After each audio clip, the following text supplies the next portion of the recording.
Mon employeur vient de me convoquer à un entretien de rupture conventionnelle. Il m'a dit que j'avais 48 heures pour signer. Est-ce que je signe? Stop! Maître Mylène Marchand, avocate au barreau de Carcassonne. Avant de signer, posez-vous ces 5 questions. Première question, qui a proposé cette rupture conventionnelle? Si c'est seulement l'employeur qui vous a proposé cette rupture conventionnelle et que vous n'avez pas du tout envie de signer cette rupture conventionnelle parce qu'on vous a dit « signe, sinon je te licencie pour faute grave », c'est peut-être qu'il n'y a pas grand-chose derrière pour vous licencier pour faute grave. Alors faites bien attention avant de signer. Pas vrai.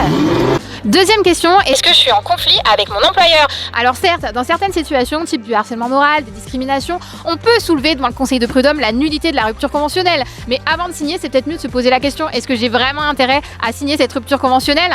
Pour nous, avocats, c'est plus difficile d'obtenir la nullité d'une rupture conventionnelle que de partir sur un autre mode de rupture. Peut-être mieux envisager de consulter un avocat avant toute décision hâtive. Nous, les avocats, on est aussi là pour vous guider afin d'éviter le contentieux ou en tout cas d'essayer de l'éviter au maximum et de maximiser vos chances d'indemnisation. Troisième question, et sans doute la question la plus fréquente, combien mon employeur me propose?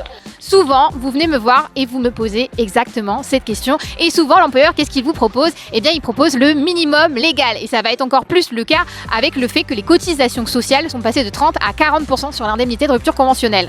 Si c'est pour signer une rupture conventionnelle et avoir le minimum légal, eh bien, peut-être qu'on peut envisager un autre mode de rupture qui vous donnera tout autant. Et attention, si l'employeur prévoit plus que le minimum légal, sachez que Pôle emploi, désormais France Travail, risque de vous appliquer un différé d'indemnisation. Concrètement, eh bien France Travail va vous dire je ne paie pas tout de suite vos allocations retour à l'emploi.